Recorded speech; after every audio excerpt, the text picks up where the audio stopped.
Hi there, my name is Philip Eidson. I want to welcome you to the Art of Procurement podcast, the podcast that helps you, a forward-thinking procurement professional, position yourself and your team to proactively take advantage of the revolution that's taking place in procurement today. By interviewing industry trailblazers and sharing insights from our own experiences, my team and I pull back the curtain and shine a light on the strategies, tactics, and tools that procurement teams are using to elevate their impact.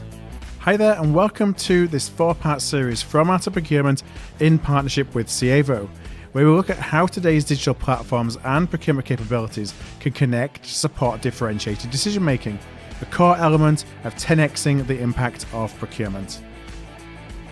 For our third episode, I'm joined by Deep Singh, a Presales Manager at Sievo, to talk about the current state of human decision making and the tools available to drive decisions into actions.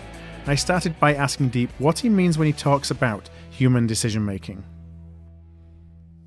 Yeah, when it comes to any decision, and when humans are making decisions, a lot of times we think that we're taking a quantitative approach, where we're looking at data, coming up with a conclusion, or we're looking at the qualitative information to come to a conclusion.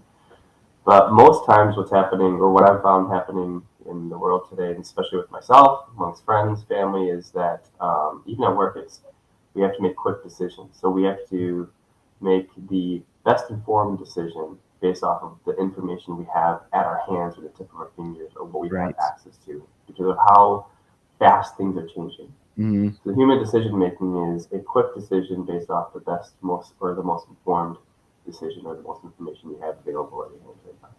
So not so much, paralysis by analysis. That we don't necessarily have the time for that anymore. Yeah, or it's just paralysis from too much information. Which one is the correct one?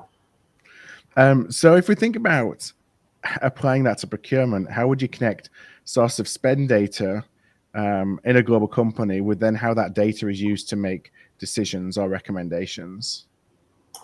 So in procurement, there's two different areas of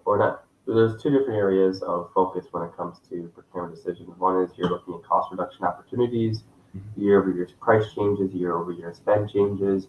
So that's a data-driven approach where you look at your spend data to come up with product improvement or reductions in cost there, or savings ideas. The other side of it is the relationship building with the suppliers. So you're going to meet with the suppliers. You're also understanding their manufacturing processes, what their tier 2 suppliers, what their global footprint is, and how different supply chains are, political situation in the world, or weather conditions are affecting that supplier. So when it comes to connecting the sources of data within that for your organization to making decisions, a lot of times you have to first figure out where your internal data is. Yeah. You have to then combine, whether it be Excel from one plant, or if it's SAP versus Oracle versus T&E data, combine it all, identify what is most relevant to your commodity or your category or your scope of projects. Then by that time, it's already Wednesday. Mm-hmm. And on Wednesday, you now have to start talking to suppliers and understanding what's happening in their world to come up with a risk mitigation plan. And then by the time you have everything completed and ready to go, it's Friday. Yeah. And at that point, you have a whole week's worth of new data that you now have to go through and crunch. So as we think about how to, you talked about being the ability to make decisions quickly. How do we solve for that then? Or what are some effective ways to have enough information at your fingertips quickly so that you can make, decisions with 95% confidence or accuracy, as opposed to waiting the full week to get everything or get as much as you can? And by that point, things have already changed. Yeah, I think a lot of it has to do with automation in a way. Mm-hmm. I know that a lot of people look at automation in a fear point of view. Yeah, it might be overtaking. But if you look at even on your day-to-day activities or things I do daily, I've worked towards automating things so I could focus on more value-related activity, or being able to go out and do things, or being able to focus on reading these articles or learning about the political situation or understanding how things will be impacting myself And it goes hand in hand with procurement and supply chain. Yeah. Supply chain affects so many different, or any change in the world affects your entire up to your tier three suppliers Mm-hmm. that you want to think about because you don't have the time to commit to learn about that stream. So a lot of that automation could really remove these tedious tasks of identifying, trying to interpret the data, first cleaning the data, then interpreting it and coming up with opportunities and actual plans. We can move those aside, have that in an automated process, have that system consolidate, clean that data up front so that you can focus on the first 3 days of the week Mm-hmm. on understanding the global landscape and global situation that's impacting the business. That way, our informed decision is much more advisable, or it's an advisory role to your business rather than trying to fight fires. You have that automation, is it like as you think about the journey of data, from when data or when information becomes available, within, whether it's a data lake or just when it's created in some way through to it being actionable, how much of that process is um, automatable?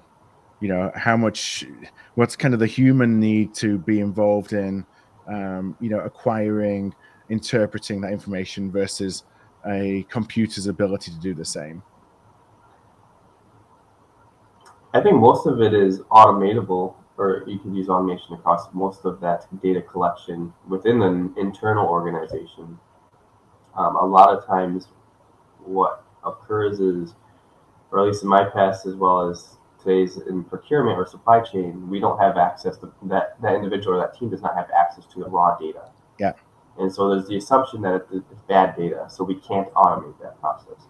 But if we learn what the data schemas are, if we learn where the data originates from, and the foundation of it all, that foundation, the strong understanding of it will allow us to understand what is important, what do we need, and how do we get that data from point A to point B.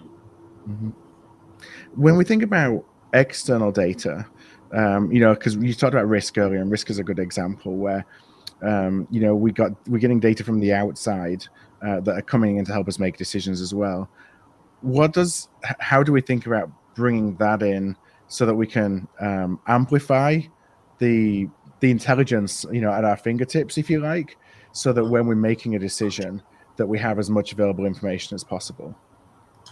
Yeah, that's a huge improvement or a huge area of that, or like a bonus when it comes to that decision making. Because before it was, well, I have my separate set of data that's internal that I have to identify my top vendor or what country the manufacturing location is or the country of origin for the raw material. Then I have to start looking at third-party data sets external and start interpreting, reading it, evaluating it, linking that data into Excel or PowerPoint to come up with my risk mitigation plan. But if we can directly link to those third-party data sets, whether it be an index or whether it be insights about that country's political situation and sustainability or risk mitigation.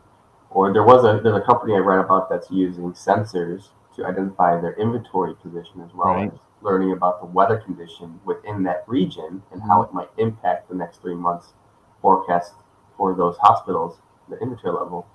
You can then automate the entire process of adjusting one, your operations plan and forecast.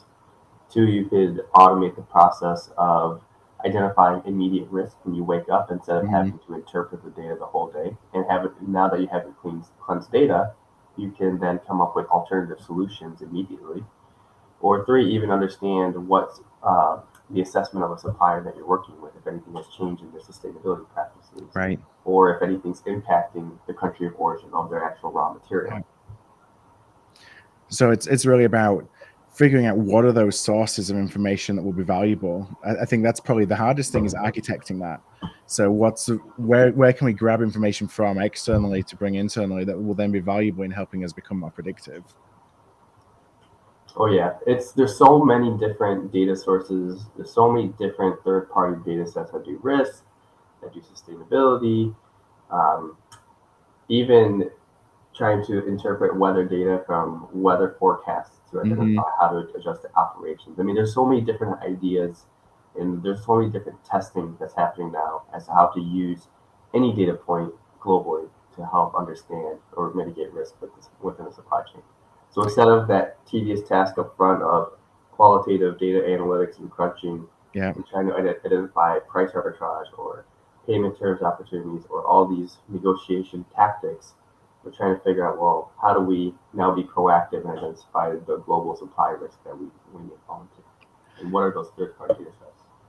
And so my last question for today, because I think that an inhibitor that we place on ourselves in terms of going towards using analytics to enable differentiated decision making is, well, the data's not perfect, and so can I trust the data?